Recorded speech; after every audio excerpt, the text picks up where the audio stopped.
Hope you enjoyed the jingle. Discussion time then, as it is in most episodes now. So, topic of this month's discussion, actually, I can't really take credit for this one. No. It actually came in from a viewer, and the idea for this, so thank you, you know who you are. Right, actually, I didn't actually realise that this came in from a viewer. Thank you for that.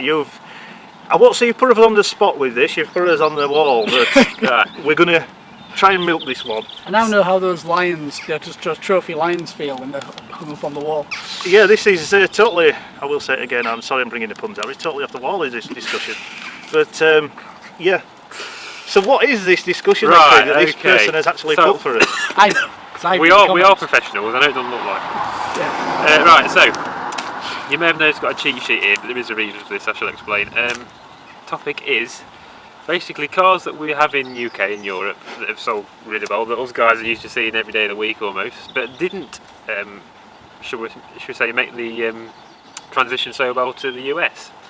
So, and we will be doing a follow-on to this discussion the opposite way around next time. So, not this episode, that's a future episode. So, anyway, I've got 5 cars here that I've picked for today's discussion. So, first one, well, us guys here in the UK and Europe will know it as either the Vauxhall or Opel Astra, yes? Yes. Of which I do remember it. I won't say Fateful Astra, but I do remember it. Of which, of course, I've had one.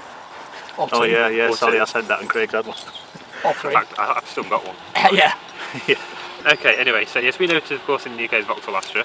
In America, in 2008, they brought it out as the Saturn Astra. Saturn Astra? Yep. Which, one of GM's brands, isn't it? Yeah, and it is, of course. Isn't it typical that Saturn just, I don't know, sounds American? Well, I believe as well, when this car died a couple of years later, the Saturn brand actually died with it as well. Right, so they all got killed off there and then, yeah. Not necessarily because of the Astra, but you know, might have been. General Motors being what they built. Anyway, so yes, they sold it as the Saturn Astra. It came, well, over here, of course, we had it with a number of engines from 1.4, which is what I've got, to 2 litre turbos and even diesels. In America, it was available only with a 1.8 petrol, right. And you had a 5-speed manual as standard with an optional 4-speed auto, which was quite popular. You had 2 trim levels, XE and XR, XE being the lower one, and you had it in 2 body styles. You had the 5-door hatchback that we were familiar with, and what we know here is the sport hatch, which you had. Which I had, yeah. Options were pretty limited, really. You were limited to colours. There was an option of a full leather interior, and on the 5-door hatch you had the option of electric sunroof, and that was about it. So they really kept it simple with that then? Yeah. Generally speaking, a nice car. Didn't do particularly well though in the States, and and my opinion on that, I reckon, is because it's a very European car. It was never designed originally to go to North America. So it didn't really work well. So it was basically a car designed in Europe for Europe. For Europe, yeah. And obviously GM being what they were, decided we'll give it a go, and you know. Yeah, you can see that, can't you? It's just, I think, it was just a bit too small for what they're like. You know, probably wasn't ready for something like that at all. Good car, just wasn't really. It was good car let down by the Yanks. Did I say that? Yeah, I mean, let's not beat about the bush. They just wouldn't accept it. Nothing wrong with the car. Our secret American has basically said. Yeah, I know. There's me, my secret American, but I said it. No, it was. I think it was just a bit too small. It was considered over there what you call an entry-level car, I suppose. Yeah, Perhaps maybe because it was simple and lacking of features and things, they just probably expected more with the car and didn't get it, so they just didn't warm to it. It was well made. It was a quality product, just like it is in the rest of the world. It just wasn't really to American taste, I don't think. You know, I'd say that. Yeah. Anyway, that was the Saturn Astra. Moving on, we have a car that's pretty. Well, we are all biased about, I suppose, really, you could say. What we know, of course, is the Rover 800. Sterling The brand. Sterling. Yeah. So, interesting one, because in 1987, Rover, in their infinite wisdom, decided it would be a good idea to go to North America, and they took a high-spec version of what we know as the 800. Simply didn't call it that, they just called it the Sterling, I believe, didn't they? And flogged it over there. So. Yeah, and it bombed. Well. Did it bomb though? This is the thing. Initially, I've done a little bit of research on this. It sold sold very well, because the SD1 had been sold over there, and it was linked to that. It was that Britishness. Yeah. The Americans love that Britishness about And still stuff. do. And still do. They do, yeah. So initially, it actually sold pretty darn well, to be honest. The problem was though the quality wasn't up to scratch. and then- Exactly, that was it. Right. Very soon, the quality issues began to show themselves, and it was mainly it wasn't serious stuff. It was mainly niggling electrical problems, wasn't it? And Yeah. things like that. That just the car just wasn't finished properly, was it? Which is what did the SD1 as well. Yeah. So do you think it was rushed to get it into the American market? And It shouldn't have been, because not really. they did left-hand drive cars in Europe, Yeah. yeah, so the electronics were all there. And there wasn't that much change needed for the 800 series, apart from the bumper. The bumpers were made bigger, because that was the bumper that went onto the facelift. And of course the lights have mildly changed. Yeah. And that. Just minor things to so not really dramatic No. things then, No. really. No. So that was that, and that went to America. And believe it or not, there are still cars, Sterlings on the roads of America today, and from what I believe, they do have a bit of a sort of a cult following, really now. The Yeah. ones that are left, they're really Things sort of- seem to happen like that sometimes, don't they? Things that don't always do well, they're a bit of an underdog sort of thing, then get a big following Yeah. in the end, don't they? But if it wasn't for the fact that Rover had overestimated their sales in America and produced thousands of badges, we wouldn't have had the Sterling model in this country, And the reason being, because they had loads and loads of badges. so we You're left over. left over. So that's Yeah. why we in Europe, in the UK, you guys watching this in America wouldn't know this, we had the 800, we also had an 800 model called the Sterling because of all the badges of the cars Just that were wanted meant to to go get to rid of America that didn't parts. sell.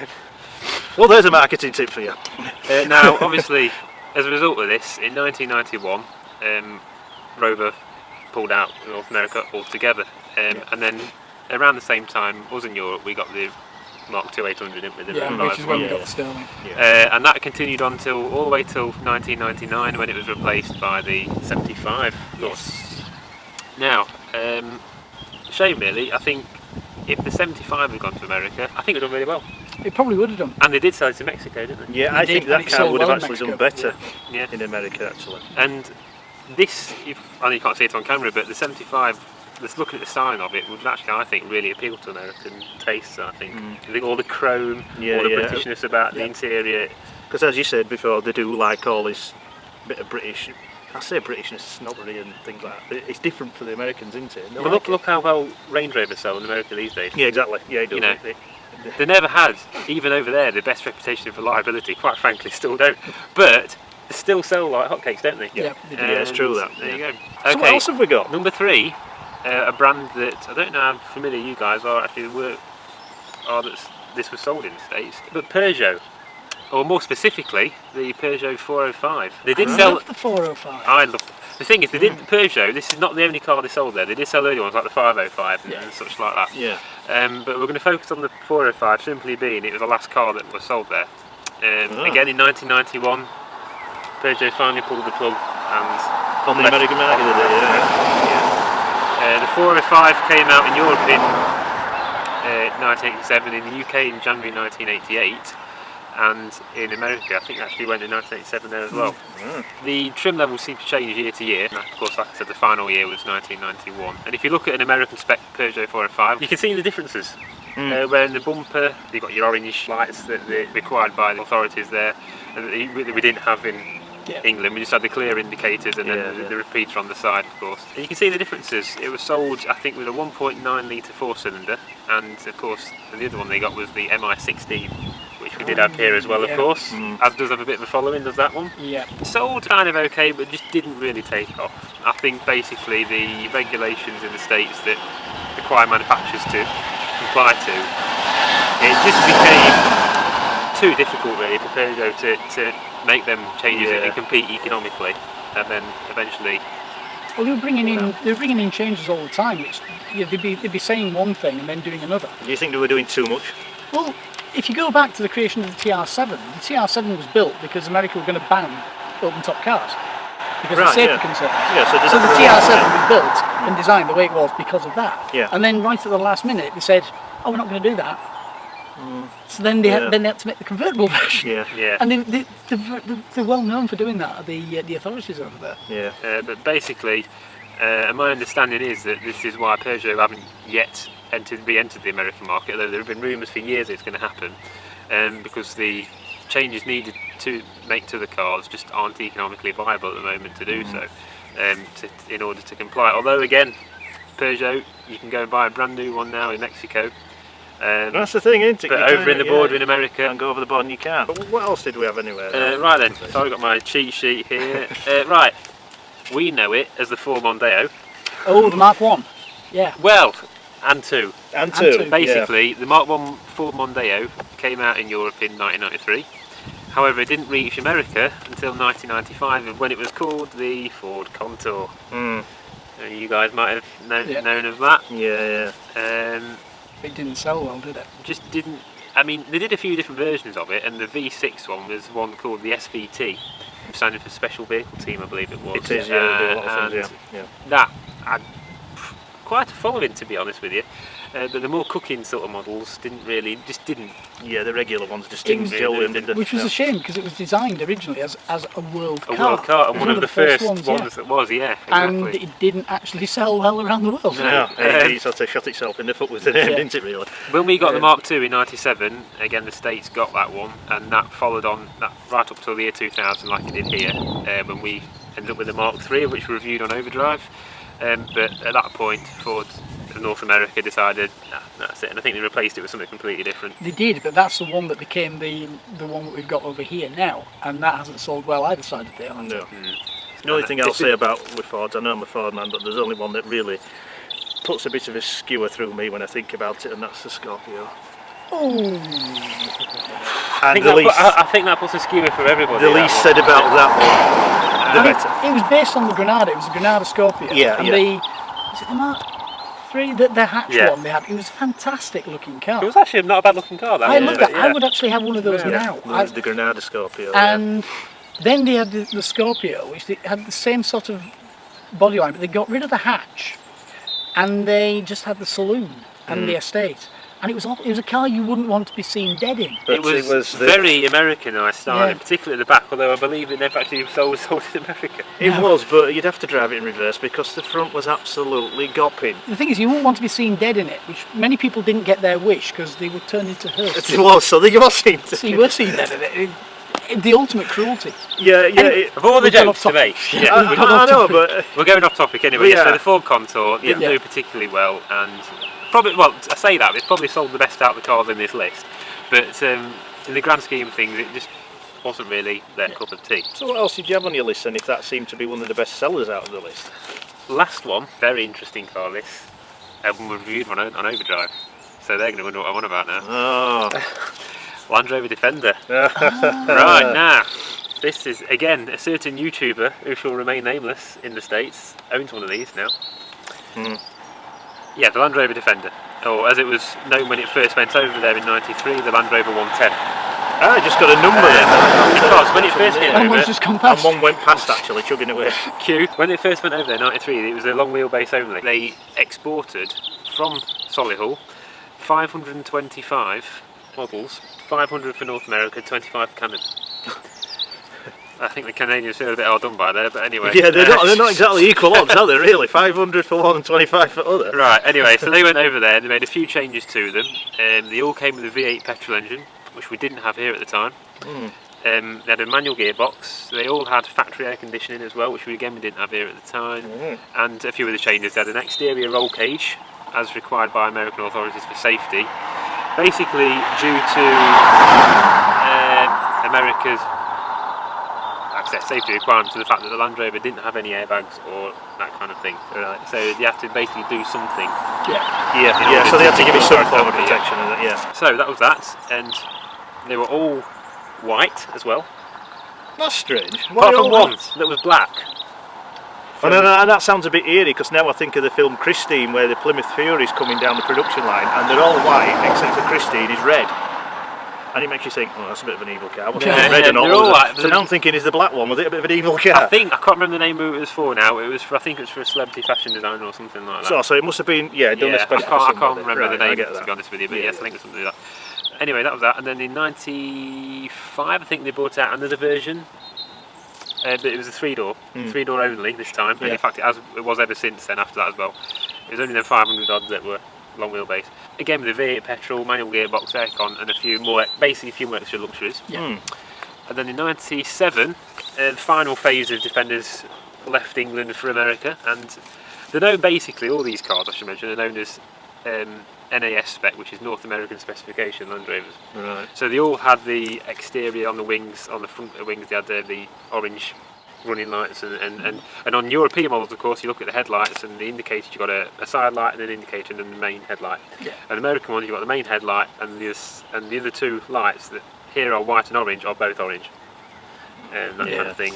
So that were there. The 97 spec is probably, I would say, the most desirable, due to the fact it was the only Land Rover Defender ever sold with a standard automatic gearbox. It became an auto then. Again, I think the V8 became 4 litres, if I remember rightly, and again all standard luxury stuff, air conditioning, all your power steering, all your bits. That would have been under BMW's watch as well, wouldn't it? It would. Yeah. So certain things. 1997 Land Rover Defender. Last version they went over there. There weren't very many that went over, and I believe that is the version that certain YouTuber owns now as well. Yeah, the one I believe it is. At the time, like I said, there's all cars in this, it just didn't sell well. People just were not interested in them, to be quite honest with you. You can't please everyone. It's true. However, it's a shame for some of them. as with a lot of these things, these days they are worth an absolute fortune. And particularly the North American spec models. There are, I think, some European versions running around over there, but if you've got an official North American spec Defender these days, it is worth an absolute fortune. I mean, I've heard $70,000 mentioned. And that's more than they were sold in the new. Much more. So they've doubled the value on the. So if you bought one new, you're doing alright. Got a good investment there. Yeah. They were going to carry on selling them for the '98 model year. Unfortunately, though, the American authorities decided that at the start of 1998, every single car sold in North America had to have airbags fitted, of which Land Rover were just not prepared to do that because of the amount of engineering required on the Defender to put that in place. So the last ones were sold over there December '97, and that was it, I'm afraid. I think there was a shipment on its way over at the time that was due to land before the deadline, however it wouldn't have made it, so that had to be returned back to Europe. Yeah. So you think they'd have still allowed it, wouldn't you? To be fair, I mean, what did he do? Did he get halfway and then they said no, you've got to turn? Basically, I believe it was a while ago I heard the story now, and I hope it's true. But the story was that the ship wouldn't have made the docks in time for the turn of the year, in which case the cars would have been effectively illegal. Bizarre, isn't it? So that is it for today's discussion. A very different one there, ones I didn't even know about there. I knew about the Mondeo and I knew about the Rover. Yeah. If you guys want to correct me on any facts, this is just information that I've picked up over the years. Anything that you think I might have mistaken or got wrong, please let us know. But also, it's all done in good faith. We don't intentionally give out any wrong information. I'd like to say that the fact that somebody's actually taken the time to tell us to actually do this, and that's good. Yeah, we really appreciate that. Like that. We really do, yeah. Any topics you'd like us to discuss, and just let us know, and we'll gladly try and sort them. Won't we?